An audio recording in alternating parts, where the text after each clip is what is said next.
ভিডিওতে আমরা সপ্তম শ্রেণীর তৃতীয় পর্যায়ক্রমিক মূল্যায়নের ভূগোলের 7 নম্বর স্কুলের প্রশ্ন উত্তরগুলো আলোচনা করব। একের রায়ে জল বিষুব বলে চিহ্নিত করা হয় 23শে সেপ্টেম্বর। 2 পৃথিবী আর সূর্যের মধ্যে দূরত্ব সবচেয়ে কম হয় অনুসুর অবস্থানে। 3 কোনো স্থানের অক্ষাংশ নির্ণয় করা হয় নিরক্ষরেখার সাহায্যে। 4 দ্রাঘিমা রেখাগুলি অর্ধবৃত্ত। 5 ব্যারোমিটার যন্ত্রটি পূর্ণ থাকে পারদ বাষ্পে। 6 বায়ু উষ্ণ হলে বায়ুর ঘনত্ব কমে। 7 ব্ল্যাক ফরেস্ট হলো এক প্রকার স্তূপ পর্বত। 7 8 জনবসতির ঘনত্ব সর্বাধিক সমভূমি অঞ্চলে। 9 মোহনার কাছে নদীর প্রধান কাজ হলো সঞ্চয়। 10 মূল নদীতে যে সমস্ত জলধারায় এসে পড়ে তাদের বলে উপনদী। 11 ভূগর্ভের অতিরিক্ত জল তুলে নেওয়ার ফলে পানীয় জলে যে পদার্থের পরিমাণ বৃদ্ধি পায় সেটি হলো আর্সেনিক। 12 হলদু নদীর মোহনা ইলিশ মাছের আনাগোনা কমে যাওয়ার প্রধান কারণ জল দূষণ। 13 ফুকুশিমা ডাইচিতে পরমাণু দুর্ঘটনা হয় জাপানে।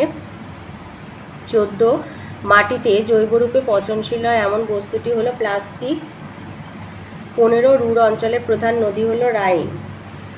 16 নেদারল্যান্ডের বর্তমান রাজধানী হলো আমস্টারডাম। 2 আছে শূন্যস্থান পূরণ করো। 2 রায় অরোরা শব্দের অর্থ হলো মেরুজ্যোতি। 2 ভারতের প্রমাণ দ্রাঘিমার মান 82 ডিগ্রি 30 মিনিট পূর্ব। 3 সমচাপ রেখায় বায়ুচাপকে মিলিবার এককে দেখানো হয়। 4 ঘোড়ার খুরের মতো দেখতে নদীবাঁকের অংশকে অশ্বক্ষুরাকৃতির হ্রদ বলে। 5 কৃষিজমি দূষণের প্রধান কারণ রাসায়নিক সারের ব্যবহার বৃদ্ধি। 3 আয়তে আছে কোন দিনটিকে কর্কট সংক্রান্তি বলে 21শে জুন। 2 মোবাইলে ব্যবহৃত কোন প্রযুক্তির সাহায্যে কোনো স্থানের অবস্থান নির্ণয় করা যায় জিপিএস। 3 উচ্চচাপ অঞ্চলে কিরূপ আবহাওয়া বিরাজ করে শান্ত। 4 ছোটনাগপুর কোন ধরনের মালভূমি ব্যবচ্ছিন্ন। 5 ভি আকৃতির নদী উপত্যকাকে বলে গিরিখাত। 4 স্তম্ভ মেলানো স্ট্রম্বলি হবে ভূমধ্যসাগরের আলোক স্তম্ভ। 2 পোল্ডার ভূমি হবে জুইডার জি। 3 মিনামাটা হবে পারদ দূষণ। আর 4 বিস্কুট তৈরির কারখানা হবে রেডিং। 5 আয়তে আছে টেবিল ল্যান্ড কাকে বলা হয় এবং কেন মালভূমিকে টেবিল ল্যান্ড বলা হয়। লিখবে যে মালভূমি অনেকটা পড়ার টেবিলের মতো, তোমার কথাটা লিখবে না, লিখবে মালভূমি অনেকটা পড়ার টেবিলের মতো। ওপরটা টেবিলের মতোই প্রায় সমতল হলেও ধারগুলি টেবিলের পায়ের মতো ঢালু এবং খাড়া, এই জন্য মালভূমিকে টেবিল ল্যান্ড বলে। 2 আছে লম্বরশ্মি আর তির্যক রশ্মির তফাৎ কি।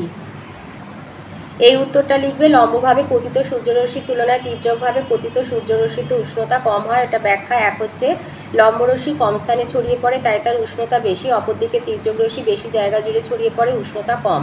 2 লম্বরশ্মি তির্যক রশ্মির তুলনায় কম দূরত্ব অতিক্রম করে। 3 জলীয় বাষ্প ধূলিকণা বেশি থাকায় তির্যক রশ্মি বেশি মাত্রায় শোষিত হয় ও কম পরিমাণে ভূপৃষ্ঠে পৌঁছায়। লম্বরশ্মির ক্ষেত্রে ঠিকের বিপরীত ঘটনা ঘটে। এটা ছায়া প্রকাশনী থেকে দিলাম, এটা একটু লিখে নেবে তোমরা। 3 দিয়েছে দোআব কাকে বলে উদাহরণ দাও। লিখবে একই নদী অববাহিকার পাশাপাশি প্রবাহিত দুটো নদীর মধ্যবর্তী স্থানকে দোআব বলা হয়। পার্সি শব্দ দোআব, দো মানে 2 আর আব মানে জল বা নদী। ভারতের গঙ্গা ও যমুনা নদী দোআব অংশে আগ্রা, এলাহাবাদ প্রভৃতি শহর অবস্থিত। 4 দিয়েছে ইউট্রোফিকেশন বলতে কি বোঝো। এই উত্তরটা লিখবে সাবান ডিটারজেন্টের ফসফেট বা ক্ষার বদ্ধ পুকুর জলাশয়ের জলে মিশলে প্রচুর পরিমাণে শৈবাল আগাছা কচুরিপানা বেড়ে যায়। এর ফলে জলে দ্রবীভূত অক্সিজেনের পরিমাণ কমে গিয়ে মাছ ও জলজ প্রাণীরা মারা যায়, একে ইউট্রোফিকেশন বলে। 5 রয়েছে মাটি দূষণ প্রতিরোধে 2টি উপায় লেখো।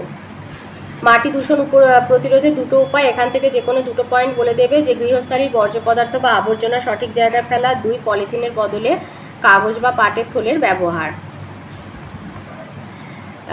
6 আছে ট্রাক ফার্মিং কাকে বলে। লিখবে বাজার বাগান কৃষি বা হর্টিকালচারে এই উত্তরটা প্রতিদিনের প্রয়োজনীয় শাকসবজি ফুল ফল চাষ করা হয়। এই সমস্ত দ্রব্য নিকটবর্তী মহানগরের বাজারে সরবরাহ করা হয়। কৃষি ক্ষেত্র থেকে একেবারে শহরের মধ্যে বাজারে শাকসবজি নিয়ে আসার জন্য ট্রেন অপেক্ষা ট্রাকই বেশি সুবিধাজনক, তাই শহরতলি অঞ্চলের এমন বাজার বাগান কৃষিকে ট্রাক ফার্মিং বলে। 6 আয়তে আছে অক্ষরেখার চিত্র অঙ্কন করো এবং এর 2টি বৈশিষ্ট্য লেখো। অক্ষরেখার ছবি মানে এই যে প্রধান প্রধান অক্ষরেখা আছে এই ছবিটা আঁকবে। আর অক্ষরেখার বৈশিষ্ট্য বলেছে 2টো বৈশিষ্ট্য লিখতে। লিখবে যে 1 হচ্ছে পূর্ব পশ্চিমে বেষ্টন, অক্ষরেখাগুলি পূর্ব পশ্চিমে বিস্তৃত। আর মান লিখে দেবে অক্ষরেখার সর্বনিম্ন মান 0 ডিগ্রি, সর্বোচ্চ মান 90 ডিগ্রি। আকৃতিও দিতে পারো যে অক্ষরেখাগুলি প্রত্যেকেই পূর্ণবৃত্ত। 2 দিয়েছে বায়ুর উচ্চচাপ আর নিম্নচাপের মধ্যে পার্থক্য লেখো। উচ্চচাপ আর নিম্নচাপের পার্থক্য সংজ্ঞা হচ্ছে বায়ু সংকুচিত হলে বায়ুর ঘনত্ব বেশি হয়, তাই বায়ুর ওজন বাড়ে, ফলে বায়ু ভূপৃষ্ঠের উপরে বেশি চাপ দেয়, একে উচ্চচাপ বলা হয়ে থাকে। বায়ুর ঘনত্ব কম হলে বায়ু হালকা হয়, ফলে বায়ুর চাপ কম হয়, একে বায়ুর নিম্নচাপ বলা হয়। বায়ুর উষ্ণতা হ্রাস পেলে সংকুচিত হয়, উচ্চচাপ সৃষ্টি হয়। বায়ুর উষ্ণতা বৃদ্ধি পেলে প্রসারিত হয় আর নিম্নচাপের সৃষ্টি হয়। বায়ুতে জলীয় বাষ্প কম হলে উচ্চচাপ সৃষ্টি হয় আর বায়ুর জলীয় বাষ্প যুক্ত হলে নিম্নচাপের সৃষ্টি হয়। বায়ুচাপের মাত্রা 1013 মিলিবার বা তার বেশি হলে উচ্চচাপ হয় আর বায়ুচাপের মাত্রা 986 মিলিবার বা তার কম হলে নিম্নচাপ হয়। কোন স্থানে উচ্চচাপ সৃষ্টি হলে জলীয় বাষ্প কম থাকায় ও বায়ু নিম্নমুখী হওয়ায় মেঘবৃষ্টি হয় না, তাই শান্ত আবহাওয়া দেখা যায়। আর কোনো স্থানে নিম্নচাপ সৃষ্টি হলে ঊর্ধ্বগামী বায়ুর জলীয় বাষ্প ঘনীভূত হয়ে মেঘ সৃষ্টি হয় আর প্রচণ্ড ঝড় বৃষ্টি সহ অশান্ত আবহাওয়া দেখা দেয়। উচ্চ অক্ষাংশে বিশেষত দুই মেরু অঞ্চলে উচ্চচাপ বিরাজ করে আর নিম্ন অক্ষাংশে বিশেষত নিরক্ষীয় আর ক্রান্তীয় অঞ্চলে নিম্নচাপের প্রাধান্য দেখা যায়। তিনি দিয়েছে নদী কাকে বলে, একটি অন্তর্বাহিনী নদী আর একটি আন্তর্জাতিক নদীর নাম লেখো। অন্তর্বাহিনী নদী হচ্ছে লুনি আর আন্তর্জাতিক নদী হলো গঙ্গা। আর নদী কাকে বলে এটা রায়মার্টিনের 141 পৃষ্ঠায় আছে। এছাড়া যদি বই থেকে করতে চাও তাহলে বইতে দেখিয়ে দিচ্ছি। লিখবে যে স্বাভাবিক প্রবাহমান জলধারা যা অভিকর্ষের টানে ভূমির ঢাল অনুসারে উৎস থেকে মোহনার দিকে বয়ে চলে তাকে নদী বলে। তোমাদের বইতে এই সংজ্ঞাটা দেয়া আছে, তো তোমরা বইতে যদি করতে চাও এটা করতে পারো, অথবা রায়মার্টিনের 141 পৃষ্ঠায় আছে। 4 দিয়েছে জল দূষণের ফলে সৃষ্ট 3টি রোগের নাম উল্লেখ করো। জল দূষণের ফলে সৃষ্ট 3টে রোগ হচ্ছে ব্ল্যাকফুট, ফ্লুরোসিস ইত্যাদি। 5 দিয়েছে স্টেপ এবং তৈগা কাকে বলে, এটা বইতেই আছে 127 পাতায়। এই যে তোমার হচ্ছে তৈগা বনভূমিতে মিশেছে, এই যে সরলবর্গীয় অরণ্য এটাই হচ্ছে তৈগা বনভূমি। লিখবে সুইডেন, ফিনল্যান্ড, নরওয়ে, রাশিয়ার কিছু অংশে উপমেরু জলবায়ু দেখা যায়। এখানেও ভূমি 6-8 মাস বরফে ঢাকা থাকে, 6 থেকে 8 মাস। গ্রীষ্মকালে অল্প বৃষ্টিপাত, শীতকালে তুষারপাত এখানকার জলবায়ুর বৈশিষ্ট্য। এই পরিবেশে পাইন, লার্চ, ফার্চ, বার্চ, অলডার প্রভৃতি নরম কাঠের সরলবর্গীয় যে বনভূমি গড়ে উঠেছে তাকে তৈগা বলা হয়। আর স্টেপ হচ্ছে লিখবে ইউরোপের মধ্য আর পূর্বাংশে, রাশিয়া এবং ইউক্রেনে মহাদেশীয় জলবায়ু দেখা যায়। এখানে বৃষ্টিপাত কম হয় বলে তৃণভূমি তৈরি হয়েছে আর নাতিশীতোষ্ণ অঞ্চলে এই তৃণভূমি স্টেপ নামে পরিচিত। 6 দিয়েছে পোল্ডার ভূমি কিভাবে সৃষ্টি হয়েছে, এটা আছে বইয়ের 135 পাতায়। যে পোল্ডার ভূমি কিভাবে তৈরি করা হয় এটা বলবে যে প্রথমে অগভীর জলাভূমি বা সাগরের কিছু অংশ চারিদিকে মাটি বা কংক্রিটের বাঁধ দিয়ে ঘিরে ফেলা হয়। এই বাঁধের ভিতরে জল নিকাশি চক্রখাল থাকে। এরপর এই ঘেরা জলাভূমি পাম্পের সাহায্যে কাদা জলে ভরাট করা হয়। জলাভূমির তলদেশে পলি থিতিয়ে যাওয়ার পর উপরের জল পাম্পের সাহায্যে খাল দিয়ে সমুদ্রে ফেলে দেওয়া হয়।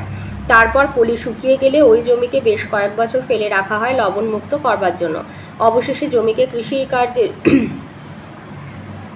কৃষিকার্যের উপযুক্ত করে তোলার জন্য সেখানে বেশ কয়েক বছর বিভিন্ন পশুখাদ্য, হে, ক্লোভার চাষ ও পশুপালন করা হয়।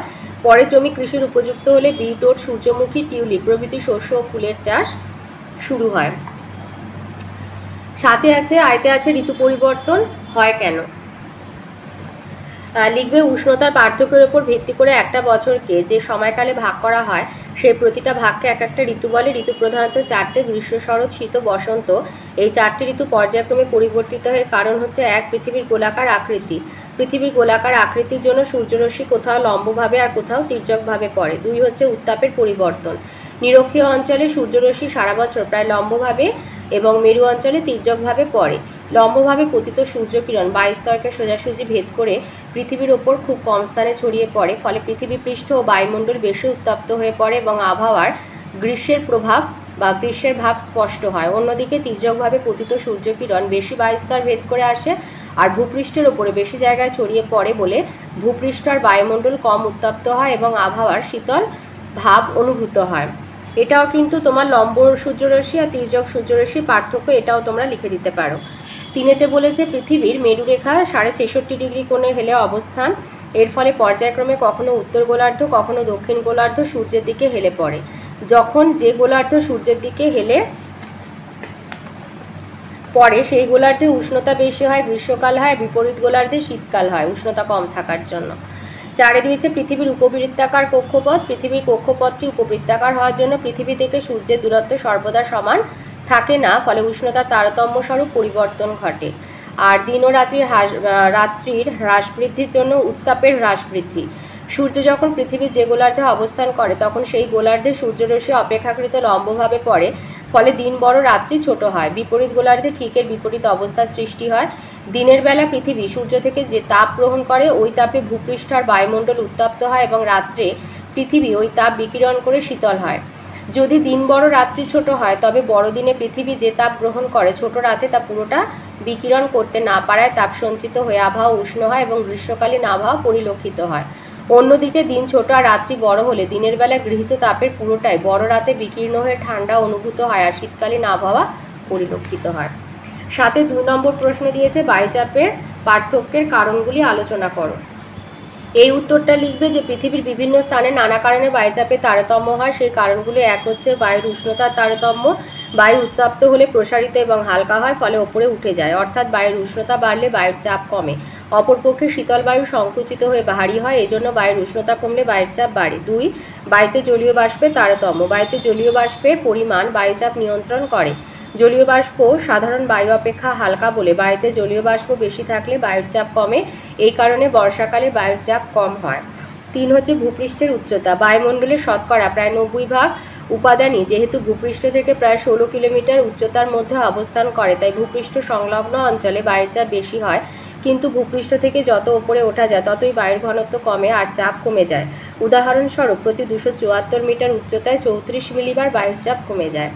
4 পৃথিবীর আবর্তন গতি। পৃথিবীর আবর্তন গতির জন্য কোরিওলিস বলের মানে কেন্দ্রমুখী আর কেন্দ্র বহির্মুখী বলের সৃষ্টি হয়। কেন্দ্র বহির্মুখী বলের প্রভাবে বায়ু ছিটকে বাইরের দিকে চলে যেতে চায় এবং সে কারণে বায়ুচাপে তারতম্য হয়। উদাহরণস্বরূপ নিরক্ষীয় অঞ্চলে পৃথিবীর আবর্তন বেগ বেশি বলে এখানে যেমন নিম্নচাপ পরিলক্ষিত হয়, তেমন উভয় মেরু অঞ্চলে আবর্তন বেগ কম হওয়ায় বায়ুর উচ্চচাপ পরিলক্ষিত হয়। 5 বায়ুমণ্ডলের ঘনত্ব বা গভীরতা। পৃথিবী পৃষ্ঠের যে স্থানে বায়ুমণ্ডলের ঘনত্ব বা গভীরতা বেশি সেখানে বায়ুর চাপ অপেক্ষাকৃত বেশি, অপরদিকে কম ঘনত্ব বা গভীরতাযুক্ত স্থানে বায়ুর চাপ কম হয়। 6 সমুদ্র আর স্থলভাগের বিন্যাস। পৃথিবী পৃষ্ঠে জলভাগ ও স্থলভাগের বিন্যাস বা বন্টনের উপর বায়ুর চাপ অনেকটা নির্ভর করে। সমুদ্রের উপর দিয়ে যে বায়ু প্রবাহিত হয় সেই বায়ু সাধারণত আর্দ্র হালকা এবং আর্দ্র বায়ুর চাপ কম থাকে। অন্যদিকে স্থলভাগের উপর দিয়ে যে বায়ু প্রবাহিত হয় তা শুষ্ক ভারী হয়, ফলে তার চাপও অধিক হয়।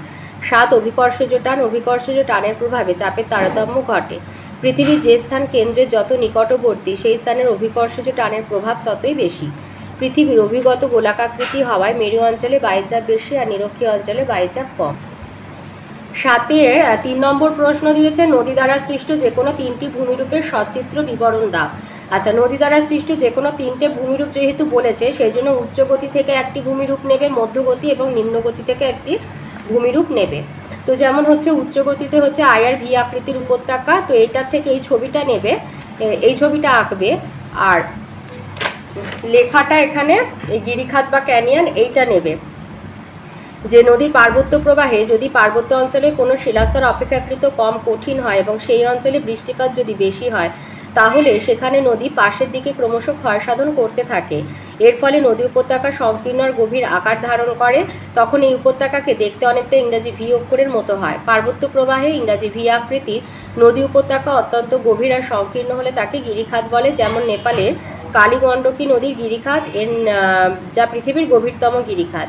আর বৃষ্টি বিরল মানে যেখানে কম বৃষ্টিপাতযুক্ত স্থানে নদীর নিম্ন ক্ষয়ের ফলে যখন উপত্যকাটা আরও গভীর হয় তখন ইংরাজি আই অক্ষরের মতো দেখা, একে ক্যানিয়ন বলা হয়। মার্কিন যুক্তরাষ্ট্রের কলোরাডো নদীর গ্র্যান্ড ক্যানিয়ন। তাহলে এটা হলো আমাদের উচ্চ গতিতে নদীর একটা ভূমিরূপ। আর নিম্ন গতি থেকে নেবে অশ্বক্ষুরাকৃতির হ্রদ। লিখবে সমভূমি অঞ্চলে বা মধ্যপ্রবাহে কোনো কোনো নদীতে অসংখ্য বাঁক দেখা যায়। নদীর এই বাঁক ক্রমশ আয়তনে বৃদ্ধি পায় এবং একসময় বাঁকের মধ্যবর্তী স্থান সংকীর্ণ হয়ে পরস্পরের কাছে এসে ক্ষয় পেয়ে দুটি বাঁক মিলিত হয় এবং নদী সোজা পথে চলতে থাকে। ফলে ফেলে রাখা নদীর বাঁকটিতে জল জমে হ্রদের সৃষ্টি হয়। এই হ্রদের আকৃতি অনেকটা ঘোড়ার খুরের মতো বলে একে অশ্বক্ষুরাকৃতির হ্রদ বলে। যেমন মুর্শিদাবাদ জেলার গঙ্গা নদীর দুই পাশে এই ধরনের হ্রদ দেখতে পাওয়া যায়। এটা হলো, আর এই ছবিটা অবশ্যই দেবে এর সাথে, এটা হলো মধ্যগতিতে সৃষ্ট ভূমিরূপ। আর নিম্নগতিতে হচ্ছে প্লাবন ভূমি দেবে আর এই ছবিটা আঁকবে। লিখবে সমভূমি অঞ্চলে জলস্রোত কমে যাওয়ার দরুন নদী তার তলদেশে নুড়ি কাঁকর বালি প্রভৃতি সঞ্চয় করে নিজের গভীরতা কমিয়ে দেয়। তাই বর্ষাকালে নদীর জলের মাত্রা বৃদ্ধি পেয়ে দুকুল প্লাবিত হয়ে দুধারে নদী প্রচুর পরিমাণে পলি কাঁকর বালি সঞ্চয় করে যে ভূমিরূপ সৃষ্টি করে তাকে প্লাবনভূমি বলে। যেমন গঙ্গা, নীল, ইয়াংশি নদীর নিম্ন অববাহিকায় প্লাবনভূমি রয়েছে। প্লাবনভূমিতে স্বাভাবিক বাঁধ, অশ্বক্ষুরাকৃতির হ্রদ, জলাভূমি প্রভৃতি দেখা যায়। এটা হচ্ছে নিম্নগতিত নদীর কার্যের ফলে সৃষ্ট ভূমিরূপ। 4 দিয়েছে ইউরোপ মহাদেশের অর্থনৈতিক সমৃদ্ধির কারণগুলি বিশ্লেষণ করো। এই উত্তরটা লিখবে যে ইউরোপ মহাদেশ পৃথিবীর সবথেকে উন্নততর মহাদেশ। বিভিন্ন প্রাকৃতিক বা ভৌগোলিক কারণের সমন্বয়ে জ্ঞান বিজ্ঞান, শিক্ষা, সংস্কৃতি, সাহিত্য, কৃষি, শিল্প, ব্যবসা বাণিজ্য প্রভৃতি কারণে ইউরোপ মহাদেশ এক অনন্য স্থান অর্জন করেছে। এক হচ্ছে কেন্দ্রীয় অবস্থান। উত্তর গোলার্ধের প্রায় কেন্দ্রস্থলে মহাদেশটি অবস্থিত। ইউরোপকে বেষ্টন করে আছে পূর্বে এশিয়া মহাদেশ, পশ্চিমে আটলান্টিক মহাসাগর, আমেরিকা মহাদেশ ও আফ্রিকা মহাদেশ রয়েছে দক্ষিণে। এইরূপ ভৌগোলিক অনুকূল অবস্থানের জন্য ইউরোপের অর্থনৈতিক উন্নতি সম্ভব হয়েছে। 2 হচ্ছে অনুকূল জলবায়ু। ইউরোপ মহাদেশের 3 দিকে সমুদ্র তথা জলভাগ থাকায় উপকূল সংলগ্ন এলাকায় সারা বছর সমভাবাপন্ন জলবায়ু বিরাজ করে এবং মহাদেশের উত্তর দিকে নাতিশীতোষ্ণ জলবায়ু প্রাধান্য দেখা যায়। ফলে এই মহাদেশের অধিবাসীরা অধিক কর্মঠ ও পরিশ্রমী, যা মহাদেশের সমৃদ্ধির অন্যতম প্রধান কারণ। 3 হচ্ছে সামুদ্রিক আর উপদ্বীপীয় অবস্থান। ইউরোপের মূল ভূখণ্ডের উত্তর, দক্ষিণ আর পশ্চিম দিকে বিস্তীর্ণ সাগর, উপসাগর আর মহাসাগর অবস্থান করছে। এই উপদ্বীপীয় অবস্থানের ফলে মহাদেশের অভ্যন্তরে অনেক বড় বড় বন্দর গড়ে উঠেছে, যা ব্যবসা বাণিজ্য, জাহাজ নির্মাণ শিল্প আর নৌশক্তির উন্নতিতে বিশেষ সাহায্য করেছে। এছাড়া উপসাগরীয় সমুদ্র স্রোত উত্তর পশ্চিমের বন্দরগুলিকে বরফ মুক্ত রাখতে সাহায্য করে। 4 হচ্ছে ভগ্ন উপকূলরেখা। ইউরোপ মহাদেশের উপকূলরেখার দৈর্ঘ্য প্রায় 41,600 কিলোমিটার। এত সুদীর্ঘ উপকূলরেখা কোনো মহাদেশে নেই। ভগ্ন উপকূলভাগে অসংখ্য বন্দর ও পোতাশ্রয় নির্মাণ করা হয়েছে, ফলে ব্যবসা বাণিজ্যের প্রভূত উন্নতি হয়েছে। ইউরোপের মতো উন্নত বন্দর আর কোনো মহাদেশে গড়ে ওঠেনি। 5 হচ্ছে কৃষিকাজ আর পশুপালন। কৃষি জমির পরিমাণ কম হলেও উন্নত বৈজ্ঞানিক কৃষি পদ্ধতির সাহায্যে শস্যাবর্তন ও মিশ্র কৃষি ব্যবস্থায় সারা বছর কৃষিকাজ করা হয়ে থাকে। ইউক্রেনকে ইউরোপের শস্য গোলা বলা হয়। ইউরোপ মহাদেশে গবাদি পশু, মেষ, শূকর প্রভৃতি পালন করে দুগ্ধজাত বিভিন্ন শিল্প, পশম শিল্প গড়ে তোলা হয়েছে। 6 খনিজ আর শক্তি সম্পদ। ইউরোপ মহাদেশ খনিজ সম্পদে সমৃদ্ধ। এখানকার পর্যাপ্ত কয়লা, আকরিক লোহা, খনিজ তেল, বক্সাইট, ম্যাঙ্গানিজ, নিকেল, প্ল্যাটিনাম, সোনা, রূপো প্রভৃতি খনিজকে কেন্দ্র করে শিল্পের ব্যাপক প্রসার ঘটেছে। শিল্পোন্নতি। ইউরোপ পৃথিবীর সর্বাপেক্ষা শিল্পোন্নত মহাদেশ। এখানকার কৃষিজ, খনিজ, বনজ, সামুদ্রিক সম্পদ আর উন্নত প্রযুক্তিবিদ্যাকে কাজে লাগিয়ে বিভিন্ন শিল্পাঞ্চল গড়ে উঠেছে, যথা জার্মানির রুশ শিল্পাঞ্চল, রাশিয়ার মস্কো শিল্পাঞ্চল, ইউক্রেনের ডোনেৎস্ক অববাহিকা, ব্রিটিশ যুক্তরাজ্যের লন্ডন অববাহিকার শিল্পাঞ্চল। 5 দিয়েছে পর্বত, মালভূমি আর সমভূমির মধ্যে একটা তুলনামূলক আলোচনা করো। তো এটা রায়মার্টিনে পেলাম না, তো ছায়া থেকে দিলাম, এটা লিখে নেবে একটু। লিখবে পর্বত হচ্ছে সাধারণত সমুদ্রপৃষ্ঠ থেকে 1000 মিটারের বেশি উঁচু। মালভূমি সাধারণত সমুদ্রপৃষ্ঠ থেকে 300 থেকে 600 মিটার উচ্চতা বিশিষ্ট হয়। আর সমভূমি সাধারণত সমুদ্রপৃষ্ঠ থেকে 300 মিটারের মধ্যে হয়। পর্বতে ভূমির ঢাল অপেক্ষাকৃত বেশি ঢালযুক্ত হয়। মালভূমির চারপাশ খাড়া ঢালযুক্ত আর উপরিভাগ সমতল। আর সমভূমি ধীরে ধীরে ঢালু হয়ে সমুদ্রের সঙ্গে মিশে যায়। আকৃতি। পর্বতের আকৃতি কিছুটা শঙ্কুর মতো হয়। মালভূমির আকৃতি অনেকটা টেবিলের মতো। আর সমভূমি এটি সমুদ্রপৃষ্ঠ থেকে সামান্য উঁচু সুবিস্তৃত সমতল ক্ষেত্র। এছাড়া এর বিশেষ কোনো আকৃতি নেই। শ্রেণীবিভাগ। পর্বত হচ্ছে ভঙ্গিল, স্তূপ আর আগ্নেয় পর্বতে ভাগ করা হয়েছে। মালভূমি পর্বত বেষ্টিত, লাভার মহাদেশীয়। আর সমভূমি হচ্ছে পলি সমভূমি, লোয়েস আর লাভার সমভূমি। জনবসতি। প্রাকৃতিক প্রতিকূলতার জন্য পর্বত অঞ্চলে জনবসতি কম। মালভূমিতে মাঝারি ধরনের জনবসতি দেখা যায়। আর সমভূমিতে সর্বাধিক জনবসতি দেখা যায়। পর্বতের উদাহরণ হিমালয়, আন্দেজ, ফুজিয়ামা। মালভূমির উদাহরণ পামির, তিব্বত, লাদাখ। আর সমভূমি হচ্ছে গঙ্গা সমভূমি বা প্রেরি অঞ্চল।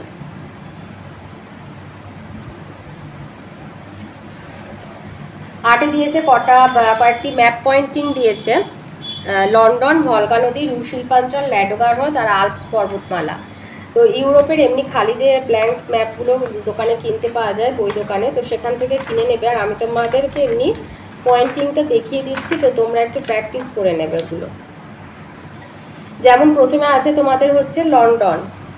তাহলে লন্ডন মানে লন্ডন শহর, এই হচ্ছে 9 দাগের। তাহলে লন্ডন হচ্ছে তোমার এখানে, এইখানে, মানে এই 0 ডিগ্রি এই রেখাটা বরাবর এইখানটায়। এই যে এখানে তোমরা যে কোনো ম্যাপে যতবারই এটা কিনবে, তো এই ম্যাপটা এখানে দেখতে পাবে, তো এইখানে করবে লন্ডন শহরটা আর কি। আচ্ছা, তারপরে আছে ভলগা নদী। ভলগা নদী হচ্ছে এইটা, এই কাস্পিয়ান সাগর তোমরা ধরো এই ম্যাপে এখানে দেখতে পাচ্ছ, এখানে কালারিং করা আছে, এটা কাস্পিয়ান সাগর। তো এমনি যে কোনো ইউরোপের ম্যাপ কিনলে কাস্পিয়ান সাগর এখান থেকে দেখতে পাবে। তো এখানে একটা সরু সুতোর মতো ওই ভলগা নদীটা এইভাবে, এই যে এইভাবে তোমরা এঁকে নেবে। এইটা হচ্ছে ভলগা নদী, এই যে 1 নম্বরে এটা হচ্ছে ভলগা নদী বা ইউরোপের দীর্ঘতম নদী। এরপরে আছে রুর শিল্পাঞ্চল। তো এইটা হচ্ছে রুর শিল্পাঞ্চল। এই যে এইখানে এই যে ভাঁজটা দেখতে পাচ্ছ, এই ভাঁজের সোজা এইখান থেকে একটু ছেড়ে, চোখের আন্দাজে একটু ছেড়ে এইটাকে রুর শিল্পাঞ্চল করবে, যে এটা হচ্ছে রুর শিল্পাঞ্চল। আর হচ্ছে তোমার ল্যাডোগার হ্রদ, এইখানে হচ্ছে ল্যাডোগার হ্রদ, মানে তোমার ধরো এই 60 ডিগ্রি অক্ষরেখা, আর এটা এই যে 30 ডিগ্রি এই রেখাটার এই যে ছেদবিন্দুটা এখান থেকে এইখানে এই কোণটাতে জুড়ে এইখানে তোমরা ল্যাডোগার হ্রদটা করবে। আর আছে আল্পস পর্বতমালা, এইটা হচ্ছে আল্পস পর্বতমালা, মানে এই যে 40 ডিগ্রি এই রেখাটা এখান থেকে একটু ছেড়ে এইখানে এইভাবে আল্পস পর্বতমালা এটা দেখাবে।